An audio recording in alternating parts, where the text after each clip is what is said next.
பழம்பெரு நாடு நீரதன் புதல்வர் நினைவகற்றாதீர் என்று பாரதி பாடினார். அத்தகைய சிறந்த இந்திய நாட்டிலே 68வது குடியரசு தின விழாவை கொண்டாடி கொண்டிருக்கின்றோம். குடியரசு என்பதனுடைய உண்மையான பொருள் தற்பொழுது எல்லோருக்கும் தெரிய வந்திருக்கின்றது.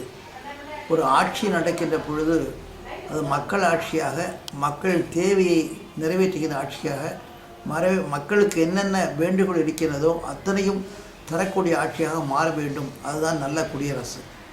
இன்றைக்கு இருக்கிற நிலைமையிலே ஏதாவது ஒரு சிக்கல் ஏற்பட்டால் கூட அந்தந்த அரசு உடனே முன்வந்து அந்த சிக்கலை தீர்க்க வேண்டும் என்பதற்காக பல முயற்சிகள் செய்து வெற்றியும் கண்டிருக்கின்றன. அதற்கு நீதிமன்றங்களும் நிச்சயமாக உதவி வருகின்றன. தற்பொழுது உச்சநீதிமன்ற தலைமை நீதிபதியாக பதவியேற்ற திரு கர் என்பவர் இதுவரை இல்லாத, அதாவது சோஷியல் ஜஸ்டிஸ் பெஞ்ச் என்று ஒரு பெஞ்ச் இருந்தது.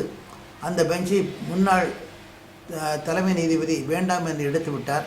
இவர் வந்தவுடனே சோஷியல் ஜஸ்டிஸ் பெஞ்ச் என்பதை நிச்சயமாக வேண்டும் என்று மீண்டும் அதற்கு உயிர்ப்பித்திருக்கின்றார். அதன் காரணம் என்னவென்றால் சமூக நீதி உயர வேண்டும். நீதி என்பது சாதாரணமாக எல்லோருக்கும் கிடைக்கக்கூடியதுதான். ஆனால் சமுதாய நீதி என்பது வேறு. சமுதாய நீதி என்பதற்கும் சாதாரண நீதிக்கு உண்டான வித்தியாசத்தை உணர்ந்து சமுதாயத்தை நோக்கி நீதி பாய வேண்டும். சமுதாய நலனுக்காக நீதி உணர வேண்டும், அதற்காக அமுல்படுத்த வேண்டும் என்பதற்காக ஏற்படுத்தப்பட்ட அந்த சமுதாய நீதிமன்ற பெஞ்சை உச்சநீதிமன்ற நீதிபதி நியமித்திருக்கின்றார். இன்றைக்கு கூட பார்த்தீர்களானால், அதாவது கங்கையை புனிதப்படுத்த வேண்டும் என்பதற்காக எத்தனையோ முயற்சிகளை உயர்நீதிமன்றம் எடுத்தும் கூட அது இயலவில்லை என்று இன்றைக்கு தேசிய பசுமை தீர்ப்பாயத்தின் பொறுப்பிலே அதை விட்டுவிட்டது. தேசிய பசுமை தீர்ப்பாயத்துக்கு நிறைய அதிகாரங்கள் இருக்கின்றது. அதன் மூலமாக கங்கை நிச்சயமாக புனிதமாக முடியும், புனிதமாக்கலாம் என்பதிலே எல்லோருக்கும் நம்பிக்கை இருக்கின்றது.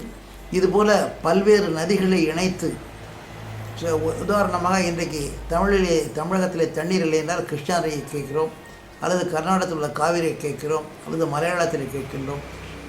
இவ்வாறு ஒன்று கடலில் சென்று வீணாகின்ற நீர்நிலைகளை அத்தனையும் அதை நாட்டிற்கு உதவும்படியாக மாற்றி வைத்து கொண்டால் நிச்சயமாக அந்த நீர் பஞ்சம் நிச்சயமாக தீரும். ஆக எல்லா நதிகளையும் இணைக்கின்ற திட்டத்தை இந்த ஆண்டு குடியரசு தின சபதமாக ஏற்றுக்கொண்டு அடுத்த குடியரசு தினம் வருவதற்கு முன்னாலே நமது எல்லா குறைகளும் தீர வேண்டும் என்பதற்கு இறைவன் அருள் புரிவான் என்று வேண்டி வாழ்த்துகிறேன். வணக்கம்.